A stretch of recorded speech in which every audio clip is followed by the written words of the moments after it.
Sæl aftur, öllsömul. Næstur á svið Tómas Njáll Möller, formaður Festu, með erindi sem ber yfirskriftina mikilvæg skilaboð, áskoranir og tækifæri. Gjörðu svo vel, Tómas.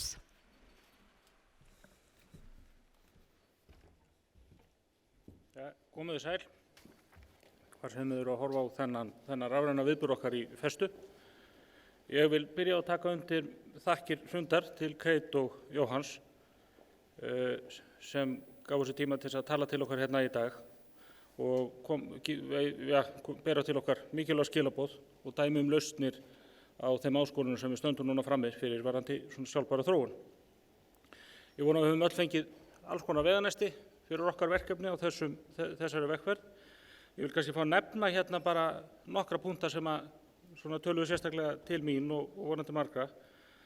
Annars vegar varðandi Jóhann, hann útskýrði fannst mér rosalega vel hvaðan við erum að koma, hvar við stöndum núna og hvert við stefnum og hvaða valfum möguleika við höfum. Allt byggt á margþættum vísindalegum gögnum.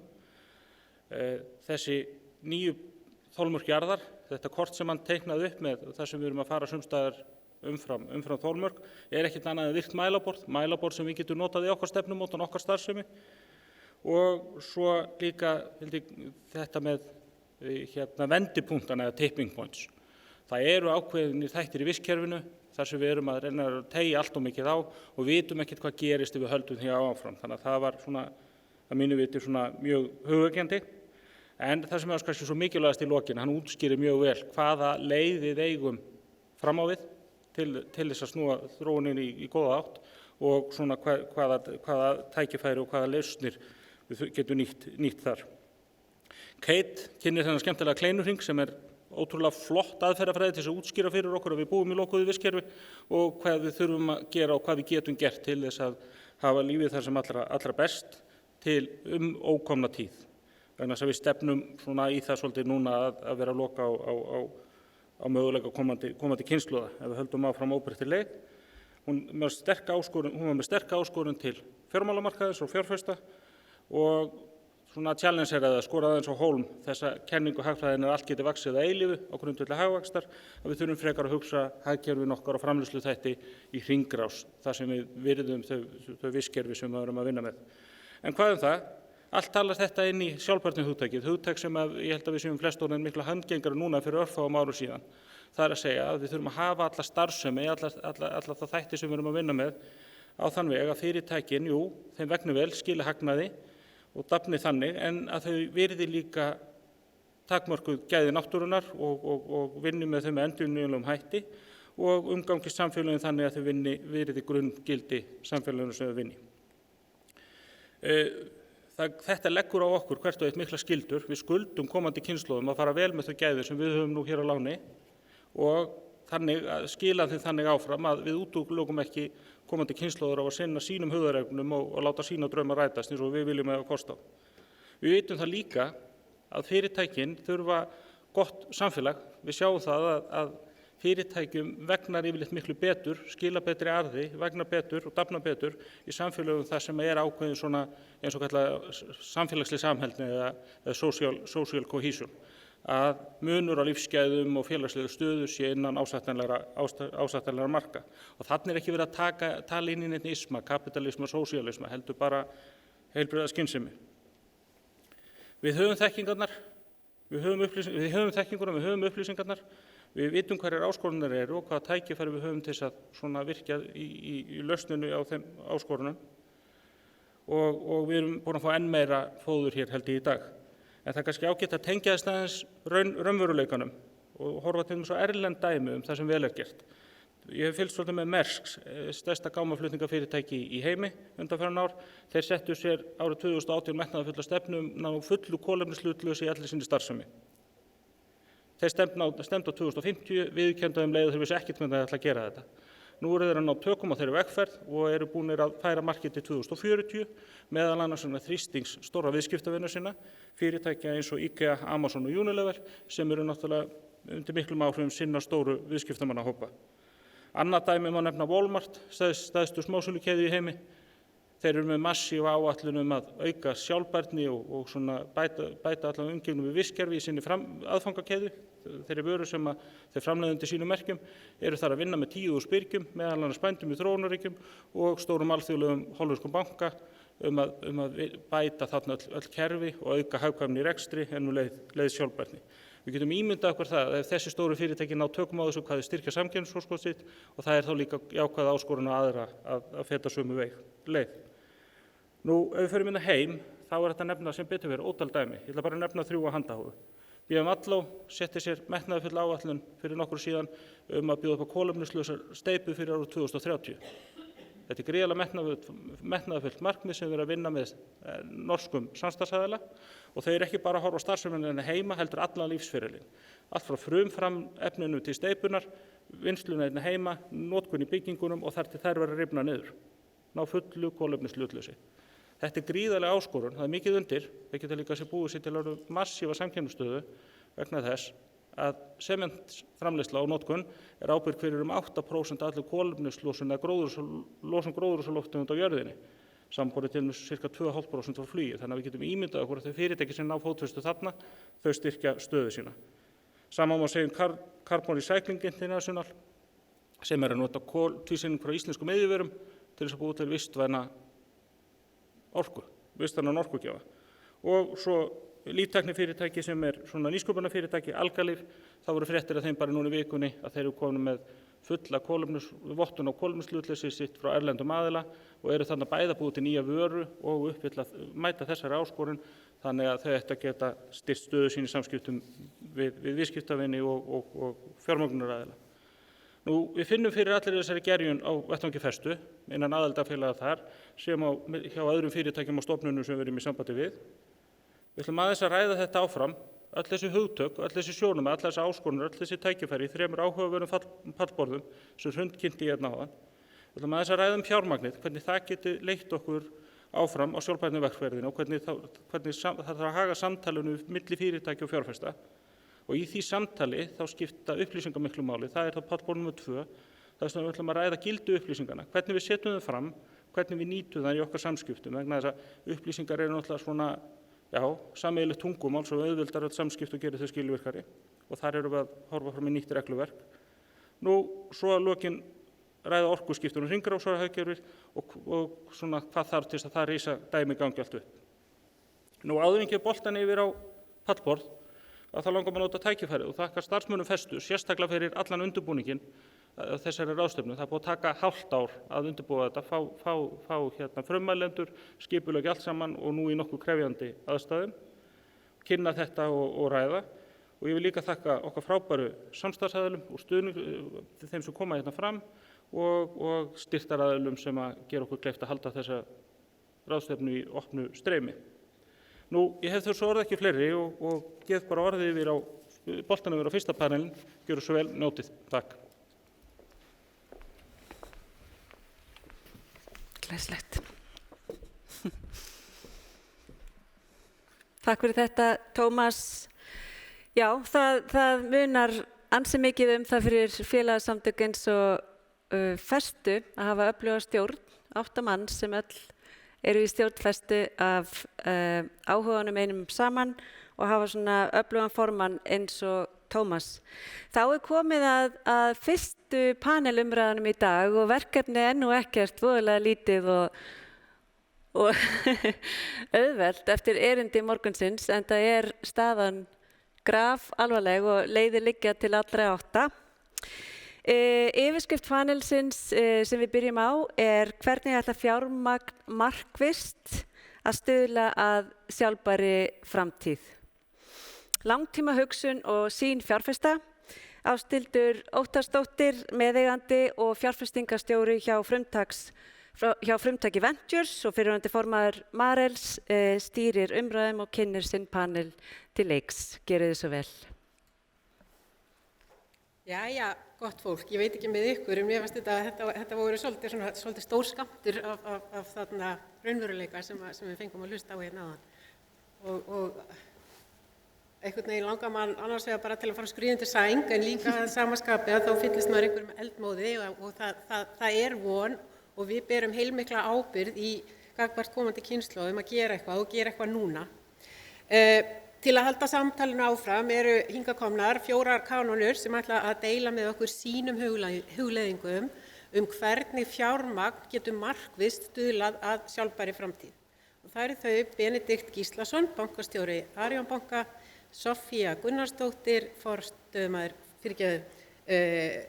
eignastýringar hjá Birtu lífeyrissjóði, Sigurlína Ingvarsdóttir, ráðgjafi og stjórnarmeðlimur í ýmsum nýsköpunarfyrirtækjum og Kristín Vala Ragnarsdóttir, prófessor í sjálfbærni við Háskóla Íslands. Þvílíkur hópur, hjartanlega velkomin öll sömul og takk fyrir að vera með okkur hér í dag.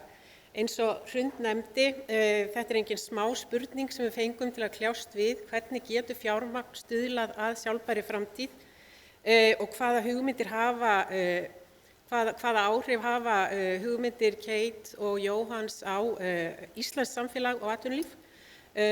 Margir segja að stöðuna í dag þegar kemur að loftslagsmálum, hnignun náttúrulegs fjölbreytileika og misskiptingar í heiminum megi að stórum hluta rekja til meingallaðs fjármálakerfis.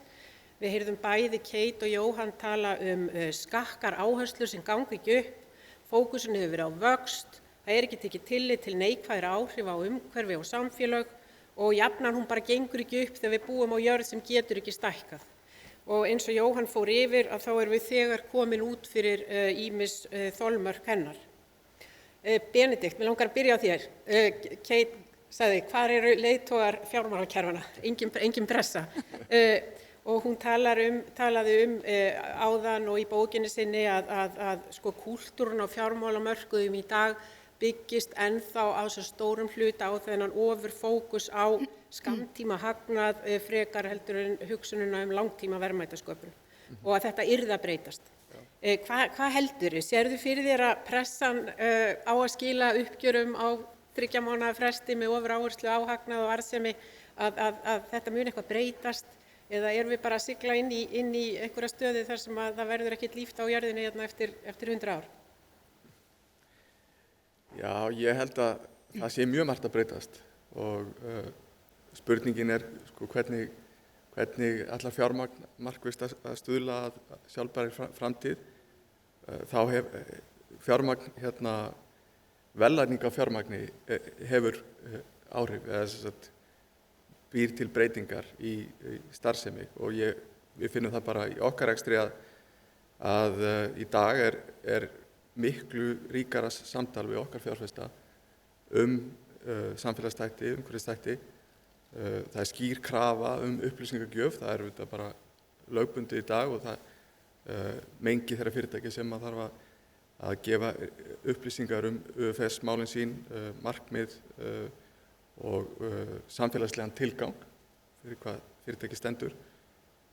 Sú krafa er orðin miklu ríkari og samtöl við fjárfesta ganga í rauninni bara í byrjun út á þetta, áður en að fara að ræða reksturinn.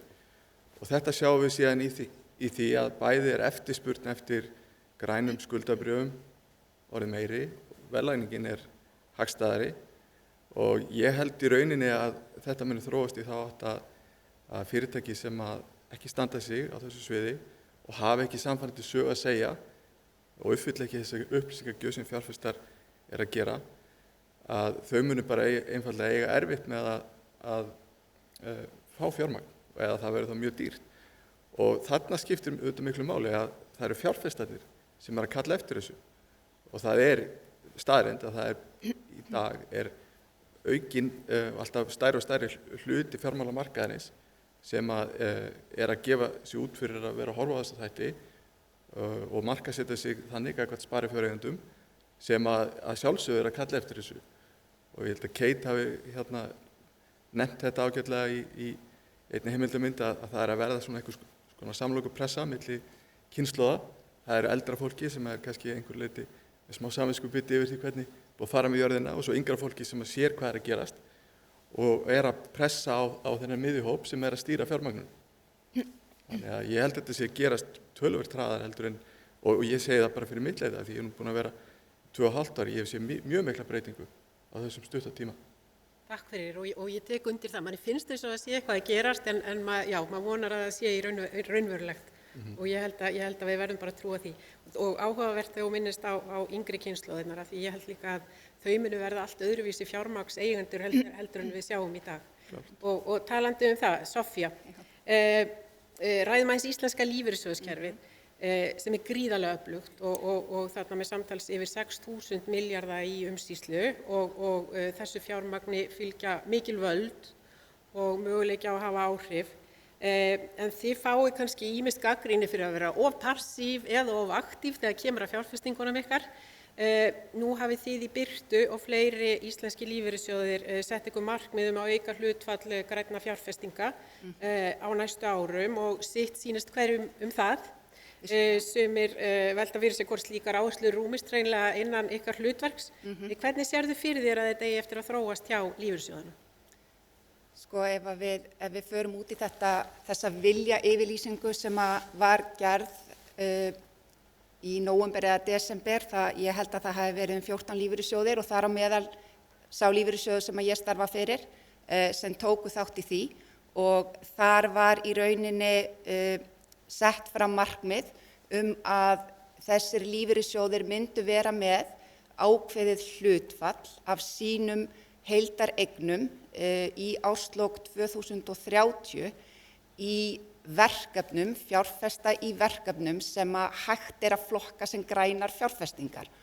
Og ég held að fjárhæðin sem var nefnd á þessum tíma var í kringum tæplega 600 milljarðar króna sem ansi há fjárhæð og ef ég tala út frá bara mínum lífeyrissjóð þar sem ég starfa þá okkar markmið að vera komin með 8% af hreinum eignum birtu lífeyrissjóðs í slíkar fjárfestingar sem þýðir það í rauninni að við þurfum á hverju ári að meðaltali að fjárfesta 1% af okkar eignum í slíkum fjárfestingum.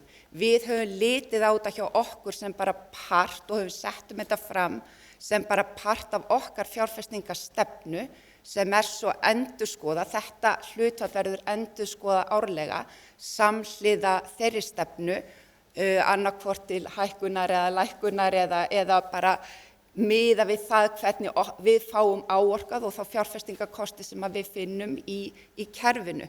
Nú ef við komum aðeins að þessari þróun þá veit ég að það kannski fókus á nákvæmlega þetta atriði í panelum hérna á eftir en það snýr svolítið að þessari löggjöf eða reglugerð sem verið að bíða eftir og verður innleidd hér á landi væntanlega á næstu 1 til 2 árum og nokkurs konar grænn flokkunarstaða á frummálinu, kallast það taxonomy og Ísland náttúrulega verandi partur af evrópska efnahagssvæðinu mun taka upp þessa reglugerð.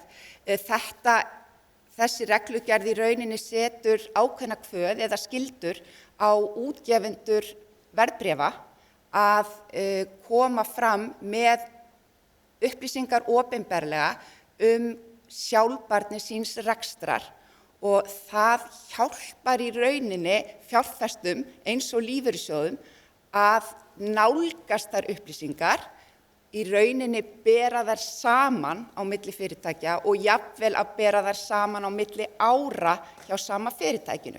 Þannig að ég held að þegar þetta verður komið að þá muni þróunin Þetta mun hraða þróunina mínu mati. Þó við séum byrjuð í dag, þá mun þetta klárlega hraða þróunni. Og annað ef við tölum aðeins umboðsskylduna, þá vil ég bara hnykkja á því að íslenski lífeyrissjóðir samkvæmt lögum ber að setja sér siðferðisleg viðmið í fjárfestingum og hafa gert það frá árinu 2017, en vissulega eru þau atriði sem snúa þessum þáttum, þau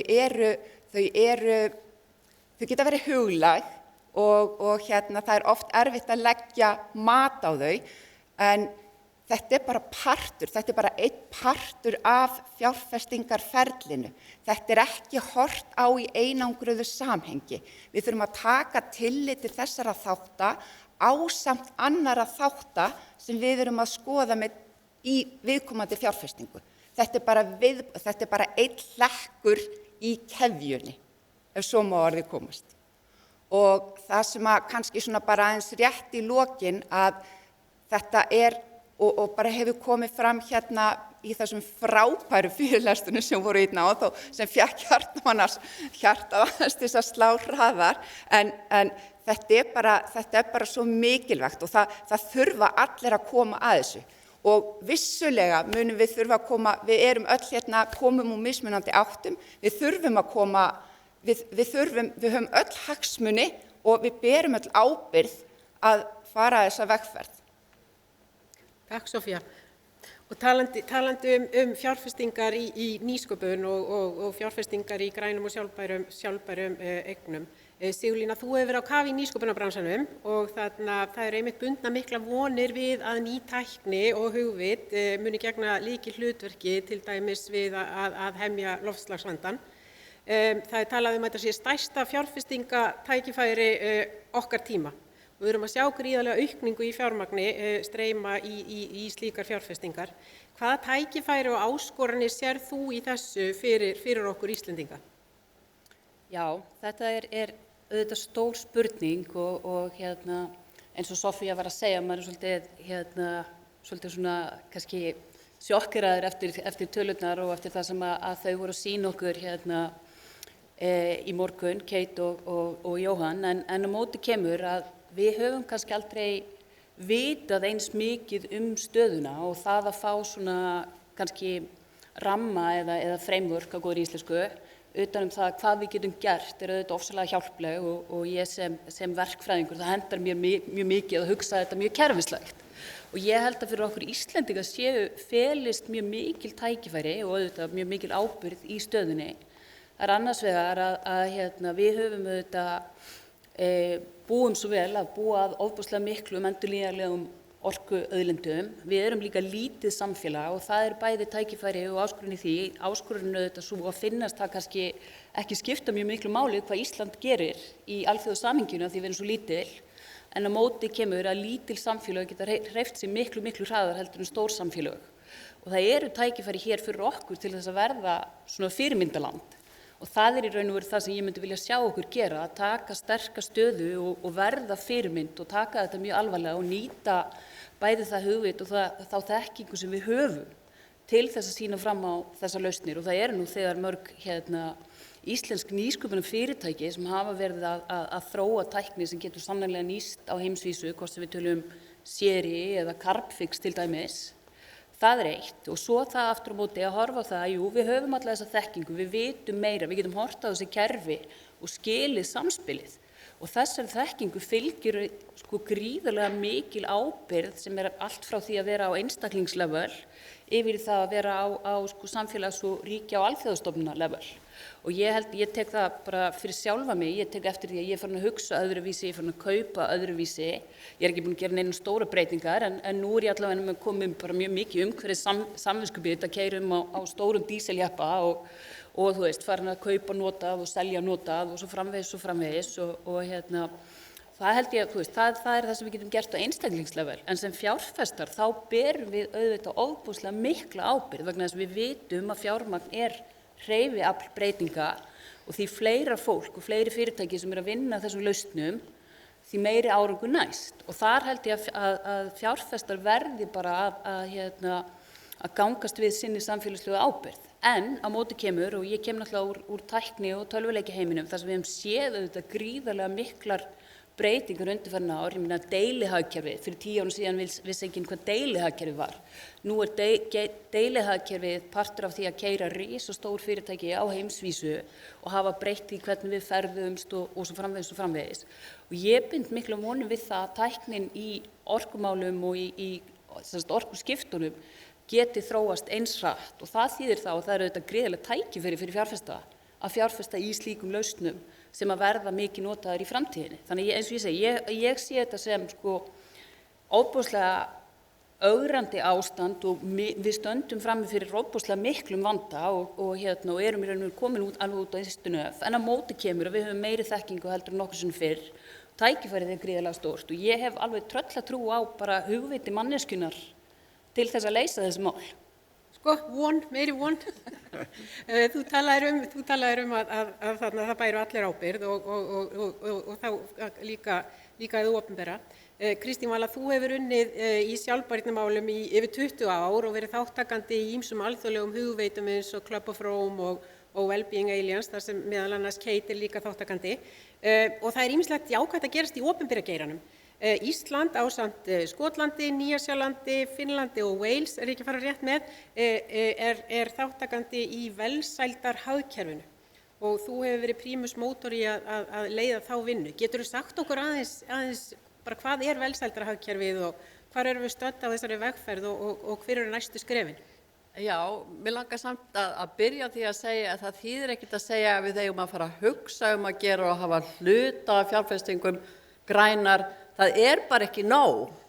Við stöndum á heljarþröm eins og Jóhann sýndi okkur og hún Kate talaði mjög mikið regenerative economy, regenerative fjárfestingar sem eru endurnýjanlegar fjárfestingar. Þær þurfa að fókusera á það að endurnýja náttúruna og draga niður koltvísýringinn og líka ekki bara minnka útblásturinn, heldur draga niður í jarðveg og í plöntur. Það þarf að vera fókusinn og við þurfum öll að taka þátt, 100%, ekki 8%. Þú verður að fyrirgjafa, 100%. Það er að byrja Af því að annars eiga komandi kynslóðir engan séns. Og okkur verður þá að fjárfestri í einhverju til þess að eiga lífeyri fyrir okkur ef að börnin okkar eiga framtíð, af því að jörðin er ónýtt. Þannig ég ætla að byrja því. Þannig að með fleiri þá tók ég þátt í að stofna Wellbeing Economy Alliance sem að Wellbeing Economy Government svo kom út úr sem Ísland tekur núna þátt í. Og þessi samtök voru stofnuð 2017 og stofnun að horfa á eitthvað annað heldur en endalausan vöxt, horfa á velsæld náttúru og mannfólks. Grunngildin eru virðing, heilbrigð náttúra, almannaheill, jöfnuður og þáttaka. 4 af þessum 5 löndum sem taka núna þátt í þessum WeGo samtökum eru leidd af konum og ég held að það sé mikilvægt. Og 5. landið Wales sem með karlmannsleiðtoga með umboðsmann komandi kynslóða sem fyrsta umboðsmann komandi kynslóða í heiminum og nú eru fleiri lönd að athuga því sama og við ættum að gera það líka og það er kona. Ísland hefur sett sér 39 mælikvarða velsæld á Íslandi og þetta aðstoðar ríkisstjórnina við stefnumótunarvinnu og var að hluta til allavega sem ég kemst næst notuð við ákvörðunartöku hvað ætti að gera í COVID-krísunni. Í WeAll, eða Wellbeing Economy Alliance, eru yfir 200 stofnanir og fyrirtæki og ríkisstjórnir og einstaklingar og allt er þetta fólk og fyrirtæki sem hafa áhuga að breyta heiminum til þess betra. Og við erum með alls konar samstarfshópa eins og ungliðahópa og miðstöður í mismunandi löndum. Það þarf að vera einn á Íslandi sem nú bara ég, en ég býð ykkur öllum velkomið að vera með og það væri ánægilegt ef að dagurinn myndi leiða til þess.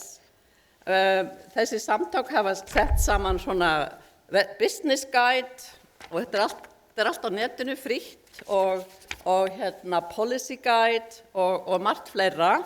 Ég geti lesið ykkur til hvað Wellbeing Economy Alliance og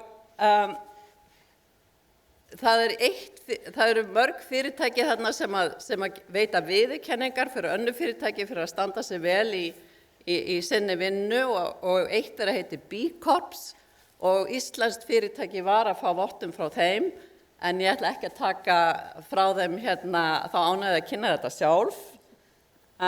Það önnur samtök sem heita Positive Impact sem að setja ekki bara áherslu á endurnýjanlegar fjárfestingar og framvindu í rekstri heldur líka að fyrirtækinu stuðli ekki að vistmorði eða ecocide sem held ég bara hugmyndin sem við þurfum að vera að hugsa til þess að við eyðileggjum ekki jörðina, að það bara verði ólöglegt að eyðileggja vistkerfi. Og ég kalla hér með eftir áhugasöfnum í að taka þátt í velsældarhagkerfinu og vera með í miðstöðinni sem við erum búin að stofna hér á Íslandi.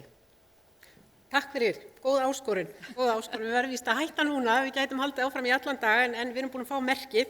Hjartans þakkir fyrir ykkar mikilvæga framlag í umræðina og það hafi verið forréttindi að fá að kynast ykkur aðeins í aðdragandanum. Þó við séum öll mismunandi og með mismunandi svona nálgun og áherslur þá held ég að sé meira sem sameinar okkur en hitt og það einmitt snilldin í þessu. Við þurfum á öllum að halda í þessari vegferð og við erum öll í þessu saman. Við ætlum eiginlega bara að stofna bókaklúbb eða eitthvað held ég. Hjartans þakkir fyrir okkur. Takk fyrir. Takk fyrir. Já, kærar þakkir fyrir þetta. Þetta voru góð orð líka. Það meira sem sameinar okkur heldur en sundrar og það vistkerfi jarðar og jörðin sem við búum á og hafið í kringum Ísland líka hafið á jörðin og svo framvegis sem einn af stærstu punktunum hjá Jóhann Rockström. Það að benda okkur á að við erum heimsborgarar eða borgarar þessara jarðar. Það er ekkert þjóðerni eða ríkisfang sem greinir okkur að þegar kemur að jörðinni og vistkerfum jarðar og náttúrunni og það kannski akkurat það sem líka okkar akkillesarhæll eins og þegar við hugsum alþjóðlega ákvörðunartöku utan varðveislu helstu staða á jörðinni sem að geta hjálpað okkur að halda náttúrunni í jafnvægi. Næsti panel ber yfirskriftina breytingar á lögum og upplýsingagjöf sjálfbæran rekstur. Hvað þýðir það fyrir atvinnulífið? Tómas Möller, formaður Festu, stýrir umræðum og kynnir sinn panel til leiks. Gerðu svo vel. Já, komið þið sæl aftur. Við erum komin hérna í panel nr. 2, þar sem við ætlum að ræða upplýsingagjöf fyrirtækja. Við erum hér með 4 góða viðmælendur. Fyrst að nefna Andra Þór Guðmundsson, forstjóri Ölgerðarinnar, Ásdísi Kristjánsdóttur, aðstoðarframkvæmdastjóra Samtaka atvinnulífsins, Evu Margréti Ævarsdóttur, lögmann hjá Lex og ráðgjafa í sjálfbærni ráðgjöf og Hafdísi Hönnu Ægisdóttur sem veitir forstöðustofnunar Sæmundar Fróða sem rannsóknar- og kennslusetur á vegum Háskóla Íslands í sjálfbærni. Og það sem við ætlum að ræða hérna, það upplýsingagjöf og upplýsingagjöf frá fyrirtækjum til fjárfesta og til almennings og það má segja að þetta sé einhverju skilningi svona sameiginlegt tungumál og skýrt sameiginlegt tungumál til þess fallið að byggja upp traust sem lykillinn í viðskiptum, lækkar viðskiptakostnað, býr til forsendu fyrir svona góðar hugmyndir að spretta upp vaxa og dafna og þróunin mjög hröð í öllu þessu, bæði kröfu almennings, kröfu fjárfesta en líka lagaþróun, mikið innan Evrópusambandsins, kemur svo til hingað til Íslands í gegnum EES-samninginn og svo framvegis. Og eins á alþjóðlegum vettvangi, alþjóðareikningsskilaráðið að setja reglur og svo framvegis. Þannig verið að taka á alls konar hlutum, jafna samkeppnisstöðu, auka öryggi og vinna til dæmis gegn því sem kallaði grænþvottur. Og það má einhverju skilningi segja sjálfbærni upplýsingar séu svolítið öðruvísi heldur en hefðbundnar fjárhagsupplýsingar sem útskýra stöðunni í dag og kannski nánustu framtíð, en sjálfbærni upplýsingar geta verið einhvers konar kristalkúla sem að gefur okkur tækifæri til að sjá enn lengri inn í framtíðina varðandi vöxt og viðgang fyrirtækja. En ég ætla ekki að hafa þennan inngang lengri, heldur bara vinda mér í samtal við þetta flotta fólk í pallborðinu. Og Andri, þú ert forstjóri vaxandi iðnfyrirtækis sem á svo langa sögu og með breiða skírskotun og nálgun á viðskiptavinni. Þið leggið áherslu á sjálfbærni mörgu tilliti, til dæmis lífsferilsgreiningu umbúða, minna vistspor almennt, þið eru að rafvæða bílaflotan ykkur og svo framvegis. Þið, eins og ég segi, þegar þið breiða skírskotun í íslensku samfélagi, eruð að undirbúa skráningu á markað. Kannski 2 spurningar. Hvernig horfa áskoranir tengdar loftslagsvánni við þér og ykkar fyrirtæki og hvaða tækifæri liggja í úrlags loftslagsmála og auknum áherslum og sjálfbærni í rekstri fyrir ykkur almennt og þannig þá kannski að hugsa þetta hvernig getið þið þróa samtalið við fjárfesta, við haghafan eitthvað eins og viðskiptavini og nýtt á skilvirku upplýsingagjöf í því sambandi? Já, það eru vissulega sko fjölmörg tækifæri og fjölmörgra áhættur sem eru fólgnar í loftslagstengdum málefnum og varðandi sko ölgerðina þá höfum við, og við getum sagt á undanförnum 10 árum, tekið svona markvisst á þessum málaflokki.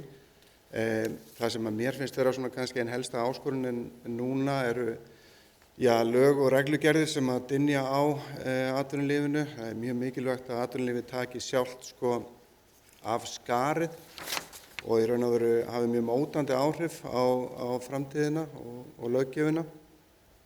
Það er líka, sko, finnst mér mikil áhætta í því að það eru fjölmargir sem að skreita sig með stolnum fjöðrum einhvern veginn og það er verið að draga í efa árangur og mælingar og við til að mynda í Ölgerðinni, við erum núna búin að skrá okkur í Science-Based Targeting þar sem að við getum sýnt fram á það, vottað af þriðja aðila að hvað við erum að gera. Og ég held að það sé mjög mikilvægt að við náum sko einhvers konar, náum saman þessa upplýsingagjöf og myndum þetta traust. Það er svo hvimleitt einhvern veginn, það er stöðugt hælbítar í gangi einhvern veginn að reyna að draga í efa og benda á mistök, benda á eitthvað sem ekki gert rétt og svo framvegis sko. Auðvitað er atvinnulífið að stíga sín fyrstu skref í þessu. Við erum að gera mistök og ættum að geta gert betur og annað slíkt skilið, en við þurfum einhvern veginn að sameinast það að við erum öll að labba í sömu átt. Og ég held að þetta með Science-Based Targeting sé mjög gott skref í þá átt. Varðandi sko möguleikana eða tækifæri sem felast í þessu. Ég held til dæmis fyrir íslenskan iðnað sem hefur átt mjög undir högg að sækja undanförnum áratugum. Það eru fjölmörg dæmi iðnfyrirtæki sem hafa lagt upp laupana í alls kyns atvinnugreinum, en ég held að þarna sé að myndast sko sanngirnis tækifæri, þar sem við erum að keppa í kolefnisspori, þar sem að við sjáum í hillumerkingum framtíðarinnar að neytandi getur tekið upplýsta ákvörðun, tekið dós af kristall og borið saman, bara séð kolefnislosunina. Framtíðar kynslóðir og núverandi kynslóðir eru í vaxandi mæli að greiða atkvæði bara með buddunni sinni og þarna liggur alveg gríðarlegt tækifæri held ég fyrir íslenskan iðnað. Loksins segja hann bara. Já, á mörgum góðu punktum þá vil ég grípa þennan á lofti, þetta tækifæri. Það er byrði að innleiða þetta, ég veit að það kostar peningar sko, en það er einmitt á að virkja tækifærin samhliða.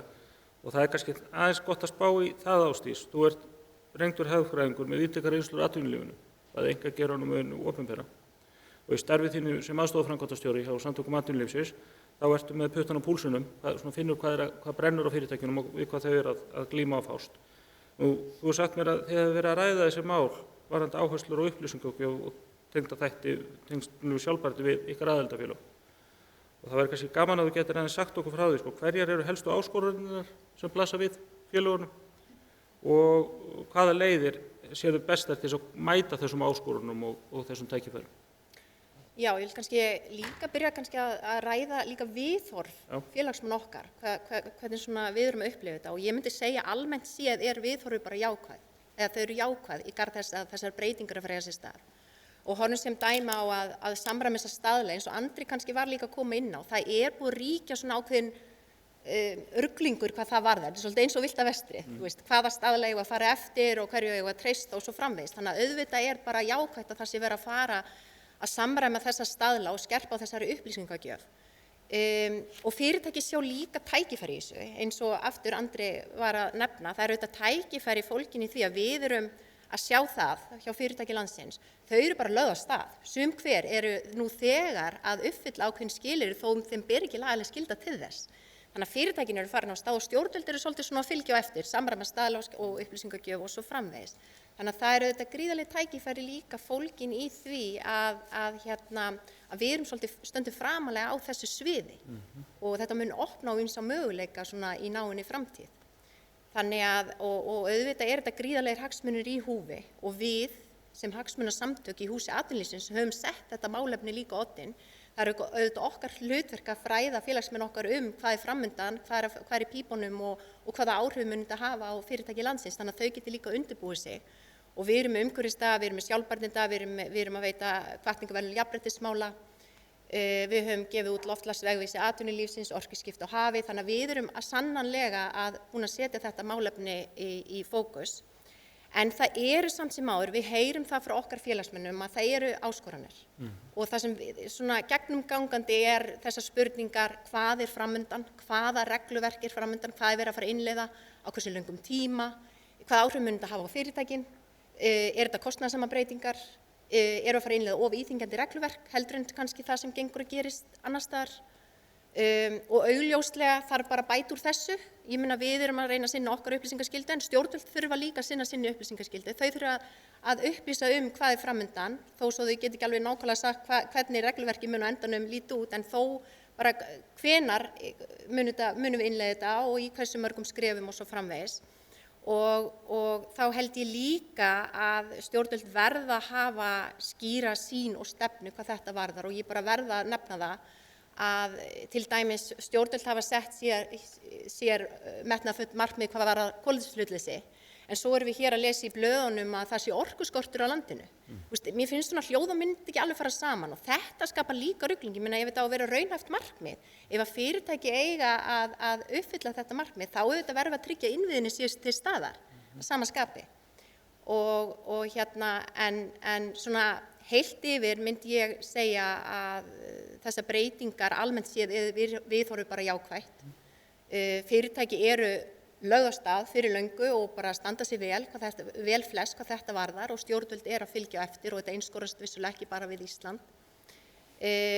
Gríðarleg tækifæri líka fólgin í þessu og ég held að við getum bara verið bjartsýn en auðvitað þurfum við að horfa til þeirra áskorana sem eru framundan. Já, það er margir góðir punktar hérna varðandi það hvað er að frétta úr atvinnulífinu varðandi þetta og það er ekkert skrítið að menn séu svolítið tvístígandi og pínlítið vankaði vegna þess að upplýsingaóreiðan er sannarlega til staðar og við erum að vinna í því að ná tökum á því. Það er heldur kannski ekkert skrítið vegna þess að það er fjárhagsupplýsingar sem við erum að vinna með byggja á meira en aldagamalli hefð og reglum sem hafa þróast margra áratugaskeið meðan að þessi mekanismi á bakvið upplýsingagjöfin er bara 10-20 ára gamall í besta falli. En mér finnst líka áhugavert að heyra það sem hún segir að fyrirtækinu er ekki bara að hugsa að uppfylla lágmarkskröfur laga, heldur líka að ganga lengra en það. Þetta eru einmitt reglur sem eru þess eðlis. Bara til þess að setja ekki í kostnað við einhverja ráðgjafavin og tekja bóksin, að þá þurfum menn held ég að hugsa þetta svolítið víðar. Og það er mikið gerðin í þessu, eins og það nefndi líka. Ég meina stjórnvöld þurfa að upplýsa okkur og þetta kemur mikið í gegnum EES-samninginn frá Evrópusambandinu. Þar getum við fylgst með í gegnum þær upplýsingaveitur þar og það er kannski hlutur stjórnvalda okkar sem erum að vinna í þessu að virkja þetta samtal. Þá kannski Eva, það er svolítið gaman að heyra í þér varðandi þetta. Þú ert lögmaður og hefur bakgrunn, svo það er svolítið áhugaverð þessu samhengi. Þú er unnið sem sjálfstæður ráðgjafi og litlu fyrirtæki í tengslum við þetta. Þú er unnið við þessi málin á stórs banka og nú ertu tekinn við nýju starfi sem lögmaður á Lex og ráðgjafi í sjálfbærnimálum. Og þannig ég heldur kannski getur svolítið talað inn í þetta sem Ásdís og Andrea eru búin að koma inn á. Og eins og við varum að nefna áðan, ESB er að setja sína fyrstu heildarreglur um sjálfbærni árið 2014 með tilskipun sem kemur inn í lög 2016 og nú er verið að uppfæra það í grundvallaratriðum og staðinn fyrir að kalla ófjárhagslegar upplýsingar verið að vísa til sjálfbærni upplýsinga. Þá er kannski spurningi þessi að getur aðeins komið inn á það hvernig núverandi reglur upplýsingagjöf eru og hverjar áherslurnar eru þar og þær sem á inntak þeirra sem eru handan við hornið og hvernig það geta hjálpað okkur til að uppfylla sjálfbærnimarkmið í rekstri og efla reksturinn almennt. Já, ég verð að segja að koma hér og tala lögfræði verður allt í einu miklu skemmtilegri þegar maður er búin að hlusta á innganginn hjá Jóhann Rockström og Kate. Og eins og þetta setur þetta svolítið mikið í samhengi. Og þessar reglur ganga náttúrulega fyrst og fremst út á það að fyrirtæki þekki áhrif sína á umhverfi og samfélag. Og þessi áhrif eru þau jákvæð, eru þau neikvæð? Getum við dregið úr þessum neikvæða áhrifum, ýtt undir jákvæða áhrifin? Og það þarf náttúrulega að horfa á alla virðiskeðjuna í þessu samhengi. og í gildandi, eða í þessum gildandi reglum sem við erum að horfa á í dag, að þá eru sett ákveðin lágmarksviðmið og í lágmarksviðmiðum að þá náttúrulega fylgir að það er ákveðið frelsi fyrir fyrirtæki til að velja sér leiðina til þess að fara. Og það er verið að draga fram ýmsa mælikvarða í rekstri fyrirtækjanna og eins og hjá Ölgerðinni að þá eru verið að vinna með science-based target sem er náttúrulega bara leið sem hefur verið ákveðin af fyrirtækinu. Og önnur viðmið sem þú ert að mæla eru fyrir utan kolefnissporið eru þetta til dæmis launamunur kynjanna og fleira sem við þekkjum vel úr umræðinni. En til þess að vinna með þessi áhrif sín, þá hafa fyrirtæki verið að velja sér viðmið, til dæmis GRI viðmiðin sem að margir þekkja, Global Reporting Initiative, og við erum með UFS viðmið Nasdaq. Og það sem er kannski svolítið ókosturinn við þessi viðmið er að þau eru kannski ekki endilega alltaf að mæla nákvæmlega sömu hlutina. Og það vaknar eftirspurn eftir ákveðnum upplýsingum og eftirspurnin er mismunandi bara á hverjum tíma. Þannig að fyrirtæki geta þurft að eyða meiri tíma í það að svara fyrirspurnum frá hagaðilum, til dæmis fjárfestum, ákveðna þætti sem er kannski ekki verið að fjalla almennilega í sjálfbærniskýrslum. Þannig að þetta er líka ákveðið samtal sem er í gangi. En nú erum við náttúrulega að horfa á mikla breytingar og breytingarna koma náttúrulega líka bara upp úr þessari þörf á samræmdari upplýsingum, þess að auðveldara að bera þær saman og nýta þær á margan hátt. Og ég gæti náttúrulega haldið bara sérstakann fund innihald þessara breytinga, en ég ætla aðeins að bara rétt stikla á stóru. Það er verið að búa til meiri staðla, það er verið að láta þessar upplýsingar verða að draga fram ákveðna þætti, jafnvel fyrir ákveðna atvinnugeira. Og það mun verða þannig að fyrirtæki þurfa að láta endurskoða þessi upplýsingar eða allavega staðfesta þær með tilteknum hætti. Og það þýðir raunverulega að þessi sjálfbærni upplýsingagjöf fyrirtækja, hún færist nær því að vera á pari við fjárhagslega upplýsingagjöf. Og ég meina, auðvitað eru áskoranir sem munu fylgja þessum breytingum og það þurfa allir að fara í gegnum ákveðin breytingafasa. Og ég meina, þau viðmið sem hefur notað í dag, þau mun ekki endilega breytast svo stórkostlega en þau verða samræmdari. Þau verða mögulega fleiri og þau munu líka nýtast í þessum breytingafasa. Það þarf ekki að byrja upp á nýtt. Þannig að það er mjög mikilvægt að hafa það í huga.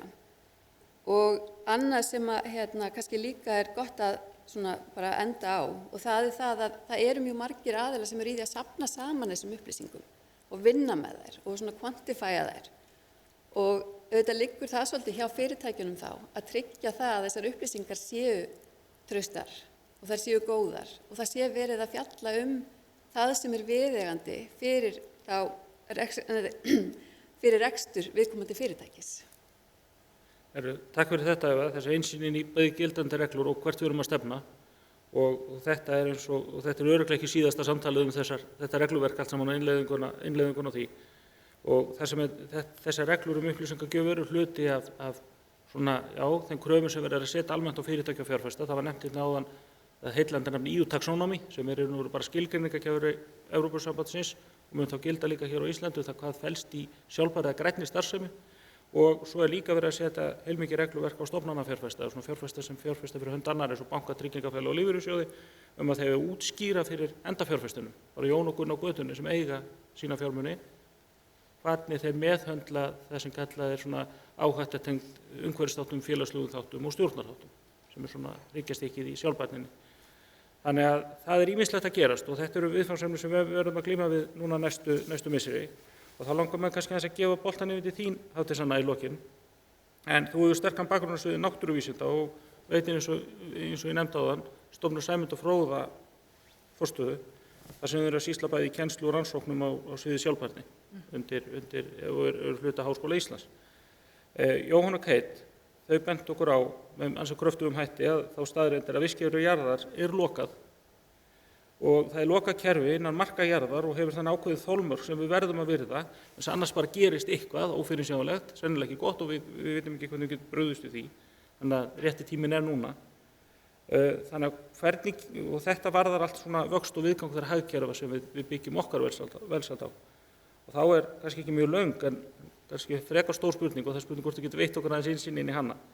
Getur útskýrt fyrir okkur með praktískum dæmum hvers virði kerfi náttúrunnar eru og virði þeirra vistkerfa sem hún byggir á, og þá kannski í þessu samhengi hvernig hún þjónustar atvinnulífið og hagkerfið okkar, og af hverju við þurfum þá að sinna vel samskiptum við þennan stóra viðskiptaaðila. Einmitt, takk fyrir. Já, þvílíkir fyrirlestrar hérna hjá Jóhann og Kate, maður alveg fekk gæsahúð. En eins og ég segja, náttúra og vistkerfi jarðarinnar, þau eru gífurlega mikils virði, bæði í umhverfislegu, félagslegu og ekki síst í efnahagslegu tilliti. Og þetta virði, það liggur í þessari þjónustu sem að náttúran og vistkerfin þau veita okkur. Og þetta er oft þjónusta sem að við tökum bara sem sjálfsögðum hlut. Þetta er fæðan sem við fáum frá vistkerfum lands og sjávar, þetta er hreina vatnið okkar, þetta er byggingarefni í mannvirkjagerð, lyf sem eiga uppruna sín í náttúrunni til dæmis, gróður og jarðvegur eins og hefur komið hérna fram í erindum fyrir í dag. Þess að þetta eru gífurlega mikilvægi að binda kolefni sem þetta skiptir mjög miklu máli fyrir loftslagsmálin. Og vistkerfi í góðu ástandi þau hreinsar líka vatn og andrúmsloft og minnka líka í rauninni skaðan gegn þessum öfgum, eða þú veist rauninni í veðurfarinni, þau eru að valda þessum flóðum og skriðuföllum og stormum og skógar og gróðureyðingu. Þannig að ef að vistkerfin í lagi þá taka þau vatnið og rauninni geta gegnt alveg gífurlega miklu stóru hlutverki þar. Og af hverju er þetta mikilvægt í rauninni fyrir atvinnulífið og samfélögin? Það eru þetta bara gífurlegir hagsmunir og tækifæri fyrir atvinnulífið núna. Til að mynda svona praktísk dæmi er að fjárhagslegt virði þessara þjónustu, þessara vistkerfa er mjög mikið og það hefur verið metið til dæmis að virði þjónustu vistkerfana í kolefnisbindingu, í að fræfa nytjaplöntur, í að hreinsa andrúmsloftið og í þessum flóðavörnum hefur verið metið á 125 til 140 billjónir bandaríkjadala á ári. Þetta er líka nefnt svona þessar öfgar í veðurfarinu. Þær hafa aukist mjög mikið eins og við vitum á síðustu 40 árum og þær hafa þá, þessar breytingar á veðurfarinu hafa rauninni leitt til 5-földunar á eignatjóni og þá erum við bara að tala um tryggðar eignir og þetta hefur þetta gífurlega áhrif á bæði einstaklinga líka á fyrirtæki. Þannig að ef við höldum okkur ekki innan þessara þolmarka jarðarinnar eins og Jóhann kynnti fyrir okkur, þú veist, ef við erum að tapa náttúrunni, ef við erum að eyða skógunum og tapa líffræðilegri fjölbreytni, að þá þetta gefur augaleiða að samfélag okkar og atvinnulífið mun finna mjög illa fyrir því. Þannig að þetta eru gríðarleg tækifæri eins og við erum alltaf að horfa svona á tækifærin og ekki síst fyrir atvinnulífið. Og sem felast til dæmis í því bara fjárfesta í þessum náttúrumiðuðu lausnum í að í rauninni aðlagast og sporna við loftslagsbreytingum í að endurheimta þennan náttúruauð sem við byggjum bara allt okkar á.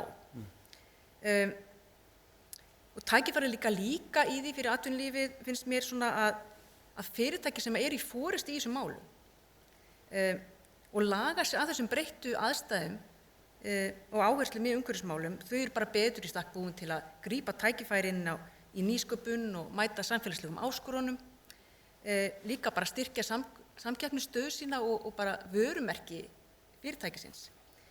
Og svo er það bara þannig að allar tölur sýna okkur að það er bara miklu dýrara að gera ekki neitt.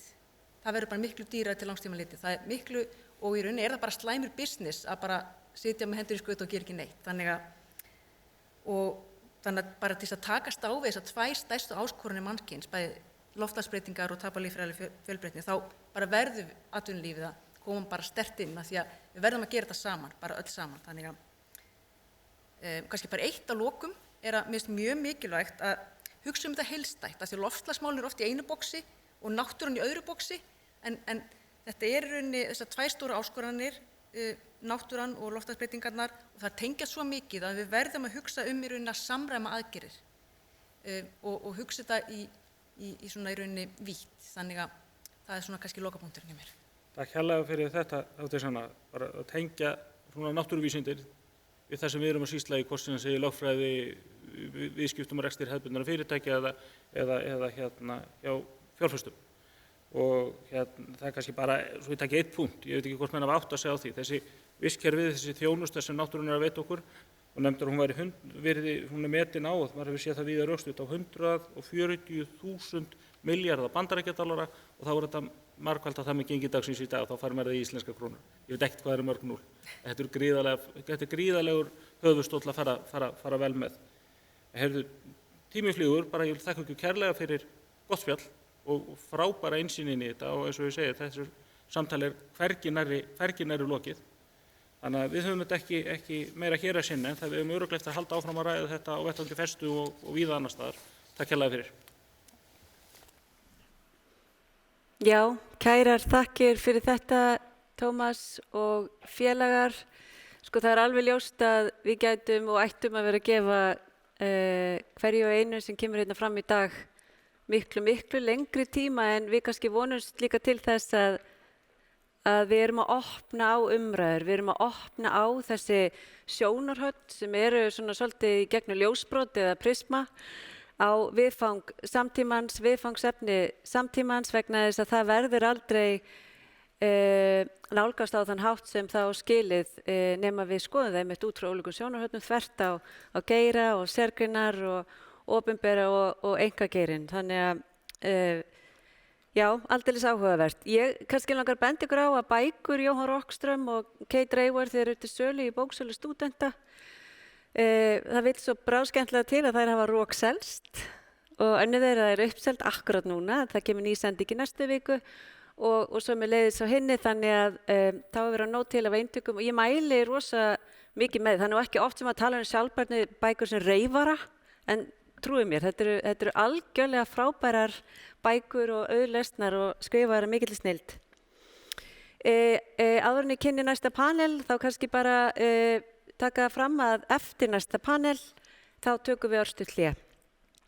Næsti panel og síðasti panelinn í dag sem ætlar að ræða skilaboð Kate Raworth og Jóhann Rockström frá því hérna í morgun ber yfirskriftina orku, skipti og hringrásarhagkerfið, hvaða stóru breytingar munu snúa við þróuninni. Og sú sem stýrir panelumræðum þar er Aðalheiður Snæbjarnardóttir, hún situr í stjórn Festu og fyrir hönd Festu situr hún í Loftslagsráði Íslands. Og hún mun kynna sinn panel til leiks. Gjörðu svo vel. Takk fyrir Hrund og velkomin hérna í síðasta panelinn. Með mér í dag eru Halla Hrund Lóadóttir orkumálastjóri, Gunnar Tryggvason, sviðsstjóri viðskiptasviðs Faxaflóahafna, Jens Þórðarsson, forstjóri Geosalmó og Friðrik Larsen, dósent við HÍ og framkvæmdastjóri Brandur Global. Eins og við erum búin að heyra í alla morgun þá þurfum við að fara í endurnýjanlega orkugjafa og við þurfum að bregðast hratt við og til þess að geta haldið hérna tímalínunni áfram þá ætla ég bara að vinda mér beint í spurningar og Halla, ef ég fæ að byrja á þér.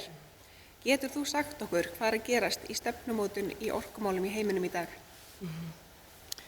Já, það er stór spurning og alveg ljóst eftir erindi morgunsins að við þurfum að gera miklu betur og mér fannst áhugavert kannski við byrjum á því að Ísland eru auðvitað hluti af norðurslóðum sem eru að hlýna 2 til 5 sinnum hraðar en restin af heiminum og það er vel ljóst að við erum þar af leiðandi stór breyta, þar að segja svæðið norðurslóðir í þessum mikilvægu breytingu sem eru að eiga sér stað. En hvað eru ríki heims að gera? Mér langar kannski að taka þá aðeins það sem að Jóhann sagði að það er margt jákvætt að gerast. Það er margar breytingar sem eru samt sem áður að vinna með okkur og ég held að sé alveg ljóst að eftir COP21 ráðstefnuna sem að var núna í haust að þó svo að breytingarnar séu langt í frá að vera nógu hraðar að þá erum við að sjá það að ríki eru komin með skýrari stefnu og það sem er kannski mikilvægast er að stefnunum er farið að fylgja meira fjármagn. Mér fannst það til dæmis svo áhugaverð umræðan hérna áðan. Og fjármagn, það er svo mikilvægt að það fylgi með að stefnur sé ekki bara orðin tóm, orð á blaði. því að það er fjármagnið sem að hjálpar okkur að finna lausnirnar og það er líka fjármagnið sem að hjálpar okkur að innleiða lausnirnar.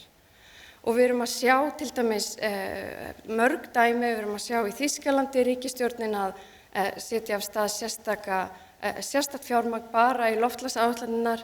Við erum að sjá núna nýverið að Biden-stjórnin var að ná í gegnum þingið risafjárfestingaráætlun sem að mun koma til með að hafa mikil áhrif á innviði, þar með tengda loftslagsinnviði í Bandaríkjunum og allt mun þetta hjálpa okkur til við að ná árangri. Síðan er annað dæmi og það er það að við erum að sjá miklu meira ríki og einkaaðilar vinna saman og það skiptir mjög miklu máli aftur upp á margfaldnisáhrifin. Og mér fannst sérstaklega áhugavert á COP, ég hitti forsvarsmenn Breakthrough Energy sem að Bill Gates stofnaði og þar voru þeir að kynna samstarf með Evrópusambandinu það hvernig fara á sameiginlega að fjárfesta í rannsóknum og lausnum og þessi sameiginlega vegferð aftur getur hjálpað okkur að hraða málunum og getur hjálpað okkur að leysa vandann. Og ég ætla að segja það að núna þegar að ríki eru meira og meira að setja fókusinn í þessa átt og sérstaklega þegar meira fjármagn fylgir með að þá munum við koma til með á næstu árum og áratugum og það er kannski ljósið í myrkrinu sjá alveg ofboðslega mikinn hraða í tækninýjungum og það eru þessar tækninýjungar sem munu vonandi vinna með okkur í að takast á við áskorunar. Og ég held að það sé alveg ljóst að þessar tækninýjungar, að því við erum að tala hérna um orkuskipti, þær munu snúa að framleiðsluhliðinni, þær munu snúa að því hvernig við getum gert betur þar í tæknimálunum og við höfum þegar séð það til dæmis í sólarorku og vindorku. En þær munu líka snúa því hvernig við getum geymt orkuna betur, batteritækni sem er svo ótrúlega mikilvæg fyrir orkuskiptin, hvernig við getum flutt hana með nýstárlegri hætti sem að skiptir líka ótrúlega miklu máli og síðan að lokum mun það líka snúast mikið nýtni og að því erum að tala hringrásarkerfið og sjálfbæra framtíð að það skiptir nýtni ekki bara máli fyrir notendurnar, kaupendur af orku sem þurfa þá að nota minna, heldur nýtni eitthvað sem á að vera lykilstef í sjálfbæri auðlindanýtingu. Við viljum alltaf vera að fá sem mest virði fyrir sem minnsta nýtingu og það er hluti af þeim breytingum sem að meðal annars tala inn í orkuskipti. Glæsilegt. Takk kærlega fyrir Halla og það er gott að heyra að það sé eitthvað bjart framundan og að fjármagnið sé komið inn í þessu verkefni eins og við heyrðum líka hérna áðan að sé mikilvægt að gerist. Gunnar, ef ég fæ að spyrja þig næst, hvernig getum við átt von á því að orkuskiptin verði á hafi og höfnum? Já, takk fyrir. Þetta er mjög mikilvæg spurning og rosalega áleitin og það sé að Halla var svona bjartsýn hérna, þá ætla ég aðeins að balansera það. Við erum núna í þessum þriðju orkuskiptum, við erum að hefja þau og fyrsti fasin í sjálfstöru orkuskipti á landi og þau ganga tiltölulega vel og sérstaklega hérna á Íslandi og í Noregi og kannski Norður-Evrópu og jafnvel hraðar margir héldu, batteritæknin hefur fleygt fram eins og Halla kom inn á. Sú bjartsýni, við getum ekki nota hana, fara með hana, sagt við ætlum að gera það sama í lofti og sjó, því miður, bara tæknilega séð, þá það hendar hún ekki þar, batteristæknin, og við erum bara komin skemmur á veg með þessa geira. Við nýlega fengum skýrslu frá den Norske Veritas, sem var skrifið fyrir okkur atvinnulífið hér á Íslandi og sjávarútveginn og sem bendir á þetta. Að tæknin fyrir langdrægari faratæki komin skemmur á veg sem að þýðir aftur á móti ef við ætlum að standa við okkar skuldbindingar og ætlum að gera eitthvað þá verðum við að grípa strax inn í og fara að hefja þessa vegferð mun fastari hætti heldur en við gerðum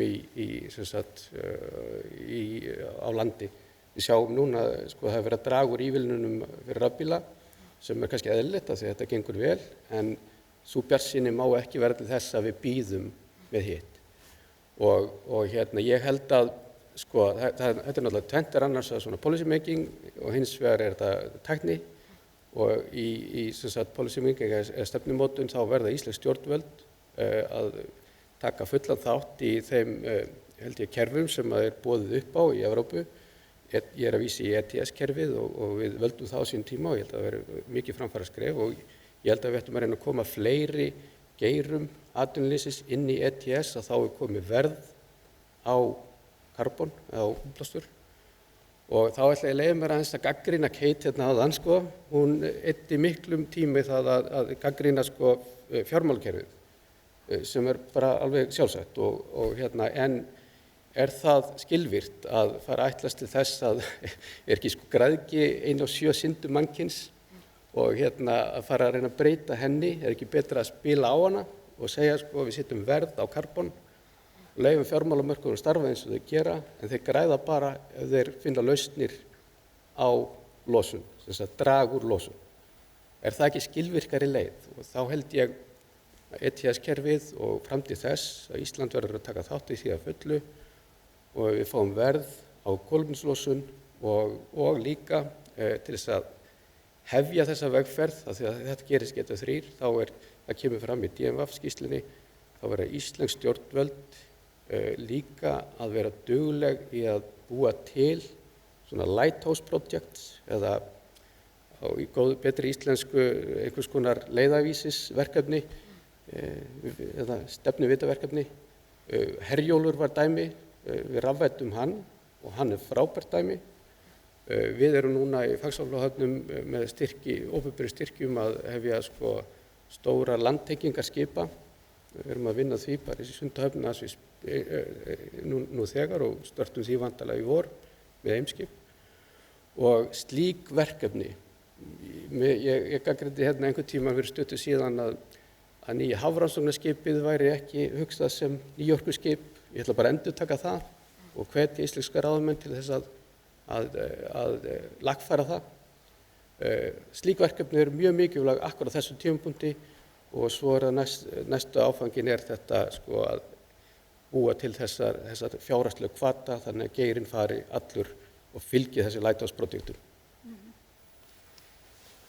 Takk fyrir að koma okkur aftur niður á jörðina, Gunnar.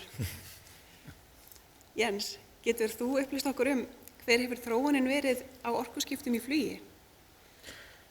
Já, ég get aðeins farið inn á það. Það er kannski mikilvægt að taka aðeins þá hugsun hvað flug er fyrir heiminn og hvað gerir mikið fyrir heiminn. Það geta ferðast á milli heimsálfa er lykillinn að því að við getum sett okkur í spor hvers annars séð með einu augum hvað hnattræn áhrifi eru og þess vegna alveg ofboðslega mikill og stór þáttur í því að leysa úr ýmsum þeim sameiginlegu vandamálum sem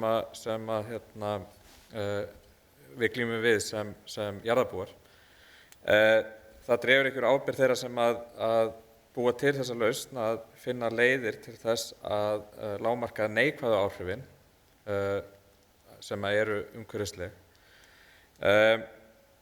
Flugfélög heimsins sem eru í raun og veru síðasti hlekkurinn í alveg ofboðslega stórri og langtíma þenkjandi birgðakeðju eru búin að taka sér saman eins og svo margar iðngreinar kolefnishlutleysi árið 2050 og það er svolítið áhugavert að staldra aðeins við hvað það þýðir.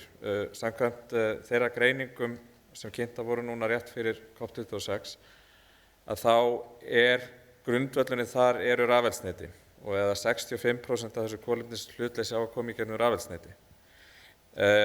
Það þetta millileið af því að hringrásin brestur svo aftur þegar eldsneytið er brennt í flugvélinni. En engu að síður ofboðslega nauðsynlegt milliskref vegna þess að það minnkar umhverfisáhrif þessara mikilvægu ferða á milli heimshorna mjög mikið. Hitt eru svo þessi nýorkugjafar og það því miður mun skemmra á veg komið. Það sem verið að skoða núna eru stuttar flugleiðir á frekar léttum flugvélum, annars vegar drifnar með rafhlöðutækni og rafmótorum og hins vegar vetni, þá yfirleitt með efnarafvélum og rafmótorum. Svona samdóma álit þeirra sem eru í geiranum að það séu örugglega 30, 40, 50 plús ár í það að nýorkugjafar geti verið þannig gerðir að þeir geti veitt drifið millilandaflug af þeirri stærðargráðu sem í dag og jafnvel þeirri stærðargráðu sem heimurinn mun gera kröfum eftir einhverja áratugi. Það auðvitað ákall og áskorun til stjórnvalda þeirra sem framkvæma rannsóknir, fyrirtækja og þolinmóðs langtíma fjármagns að láta það ekki vera 50 ár, að láta það taka styttri tíma, að finna leiðir til þess að flýta þessari tækniþróun. Það nokkurn veginn vita hvernig hún mun líta út en það ennþá nóg eftir. Þetta kannski talar aðeins inn í hlutverk flugfélaga sem viðmóts þess að gríðarstóra geira við neytendur og Gunnar talaði dálítið ETS og þessi prik og aukningu á verði á útblæstri. Hin hliðin auðvitað hvernig hægt að koma skilaboðum áfram til neytenda það að þau séu að taka þátt í því að leiða einhverja jákvæða þróun. Það oft sagt og litið á sem náttúrulega mál að þegar þú hefur 2 flugfélög fyrir framan þig og ert að velja á milli þá ráði verðið og ekkert annað. Þetta hafa flugfélög jafnvel notað til þess að draga úr velju sinni til þess að leggja áherslu á sjálfbærni en maður myndi auðvitað snúa þessu við og segja það að þarna áskorun fyrir flugfélög sem eru viðmótið við neytendur að koma þeim skilaboðum á framfæri að með viðskiptum við tiltekna aðila sértu að stuðla að þessari jákvæðu þróun og sértu að stuðla uppbyggingu og fá neytendur til að taka þátt í þessum óbáslega framþunga kostnaði sem allra fyrst. Og mér finnst það mjög áhugavert viðfangsefni þegar við tölum það að fjármagna þessi orkuskipti og þessar umbreytingar og þetta óbáslega verkefni sem framundan að finna ný orkugjafa fyrir flug, að neytendur komi og taki þátt í þessu og þar eru flugfélögin í lykilhlutverki til þess að koma skilaboðunum áleiðis. Takk fyrir Jens. Og á þessum nótum, Friðrik, getur þú sagt okkur hvernig orkuskiptin snúa að einstaklingum? Já, ég skal reyna frábærar umræður og þess að þetta spá í framtíðina, við getum það ekki, eins og með flug, Elon Musk sagði að það ólíklegt að hann myndi nokkuð tíma að fara í framtíðinni að spá í rafmagnsflugvélar, samt fyrir hann út í geim, þannig að það aðeins svona, þetta erfið, þetta mikil áskorun og ég ætla ekki að tala tæknimál, heldur alltaf að tala neytendana því það svolítið yfirþyrmandi fyrir neytendana að skilja þessar umræður allar sem við eigum í hér og að því við tölum tungumál sem erfitt að skilja og það næri ekki alltaf út fyrir og ég man fyrsta orkuráðstefna sem ég fór á eftir í útskrifast með doktorspróf að þá sat ég í svona panel og ég skildi ekki hvað var að tala og ég sagði, andskotin, hvað sem ég hugsaði, hvert ég komin, ég bara skil ekki hvað fólki að tala það að því að það var svolítið svona imprentað í það að tala sínum tungumtaki sem að fólki í bransanum skildi en ekki út af við og þegar ég fór að hugsa þennan panel fór ég að hugsa þetta tiltekna atriði og hvort það ekki tekna í speglað þessu umræði hér sem frábærir panelar, hvernig getum við þá hjálpað almenningi að skilja almenningi sem að kýs með buddunni og gerir það óhikað og kýs ekki grænt. Og þá spyr ég, hvað þetta grænt? Hvað það? Hvað grænt? Hvað sjálfbærni? Hvað samfélagsleg ábyrgð? Og sjálfur hef ég unnið svolítið rannsóknum á þessu og fyrir neytandana þá rennur þetta allt saman í ykkur svona grúppu sem þeir greina ekki á milli. Hvað sjálfbærni? Hvað samfélagsleg ábyrgð? Og öll þessi hugtök sem við notum gjarnan að þegar við förum út úr stofnunum, út úr svona samtökum og út úr kannski ykkur mengi sem við þekkjum, þá hættir fólk að skilja okkur. Af því að það er bara að hugsa morgundaginn eða hvað það hafa í matinn í kvöld. Þannig að hvernig getum við þá fengið neytendan með okkur í lið til að skilja hversu brennandi þetta er. Eins og Kate áðan bara náði mér algjörlega og maður hlustaði mikill athygli af því hún var að útskýra hversu brýnt þetta væri og hversu mikilvægt þetta væri að myndi gera þetta. En þá þurfum við að spá í það, hvernig getum við hjálpað að skilja sjálfbærni, hvað er ást, hvað er hatur, hvað er þunglindi. Þetta er bara orð þangað til við hjálpum fólki að tengja við þau og ekki bara tengja við þau og skilja þau, heldur skilja að það kemur eitthvað fyrir þau eða það sé einhver ávinningur af því ef þau tengja, sem svo erfitt. Og svo þegar kemur að þessu sjálfbærni eins og græna, hvað er grænt? Þarf það að vera 100% grænt? Þarf samkeppnisaðilinn bara að vera aðeins minna grænt svo ég geti talað það? Eða hvaða viðmið eru svona almennt notuð sem á að nota og Tómas sagði í morgun þetta er sameiginlegt tungutak fyrir viðskipti og það er alveg rétt og við erum alltaf að tala svona mismunandi tungum og höldum að þetta skilja okkur en fólk gerir það ekki Þannig að og þessi dæmi með panel sem ég fór í fyrst sem ég lenti, ég skildi ekki. Ég þori alveg viðurkenna, ég skildi það bara ekki. Og það er fullt af fólki að undan sem skilur ekki hvað við erum að segja og hefur ekki tími að spá í það, sko. Þannig að við þurfum svolítið svona kannski að, við þurfum kannski að skilja, við erum kannski pingu jaðarsettur hópur sem þarf að skilja það sem við erum að segja næri ekki út fyrir okkar hóp. Ég upplifði þetta stundum í akademíunni, það var að tala fílamisturna og ég skildi það aldrei fyrir ég fór að vinna aðeins í akademíunni. Það skildi ákveðin típur af fólki sem voru þar, sko, sem var alveg sama hvort að fólki skildi það eða ekki. Það var bara að vinna svona abstrakt þýjóriur sem að fólk kannski skildi eftir 30 ár. Við höfum ekki 30 ár, við erum að gera þetta strax. Þannig að við þurfum að láta umræðuna að lifa hjá venjulegu fólki, að umhverfisvænn einstaklingur er ekki eins og það var, sko, einhver karlmaður í hekluðum jakkafötum sem gerða Príus. Einhver svona staðalímynd sem átti sér stað hvernig sjálfbærni lítur út. Við erum að fá fólk með okkur í þetta algjörlega og fyrirtækin, sko, skemmtileg umræðin í morgun, sko, hver bæri ábyrgð og fingri bent og segir þið eigið að gera þetta. Það gerir þetta enginn fyrir en það hefur áhrif á budduna. Að hámarka til hluta er markmið félaga og þau kannski geta haft tvöfalt lokaskil eða þrefalt lokaskil, en fyrir uppi staðið það bara afkomendatalinn sem skiptir máli. Og tæknin þarf að ná okkur, vindur og sól farin að hjálpa okkur til þess að vera sjálfbær, en það að því verðið hefur lækkað, ekki því við höfum breytt viðmið gagnvart þessum orkugjöfum.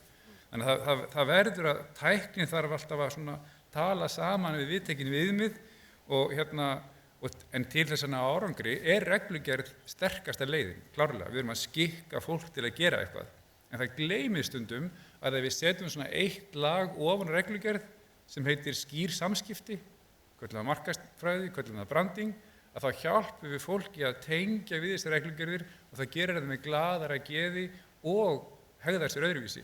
Að breyta hegðun stórmál, Gunnar talaði að græðgi væri 7 syndunum. Þessi viðmið eða þessum paradæmið bara þannig, við tölum hagvöxt, ekki að þrífast. Það allt í þessum vexti sem efnislegur. Við ölumst upp við það og þetta svona að viðtekið viðmið bara þannig að þau hjálpa ekki þessar umræðu, að tala það þannig. Þannig að það svona mitt innlegg í þetta og það rosalega margt búið að breytast, en það breytist frekar hægt og en almenningur einhvers staðar sem ekki alveg að fylgja okkur og við að fá hann með. Takk fyrir þetta, Friðrik. Og kærar þakkir Halla, Gunnar, Jens og Friðrik aftur fyrir að koma og vera með okkur í dag. Það eru stórar áskorunir framundan. Það óljóst hver á að breyta hlutunum, en ég held að það sé algjörlega eitthvað sem við getum tekið með okkur hér í dag að fá alla aðra með okkur og kannski ekki ræða hlutina bara inn í okkar bergmálshelli þar sem allir skilja okkur, heldur draga aðra einstaklinga með af því að einstaklingar geta breytt kerfunum og þeir þurfa að vita hvaða tungumál það sem við erum að tala. Þannig að enginn sitji eftir í panel og skilji ekki hvað fór fram. Takk fyrir okkur.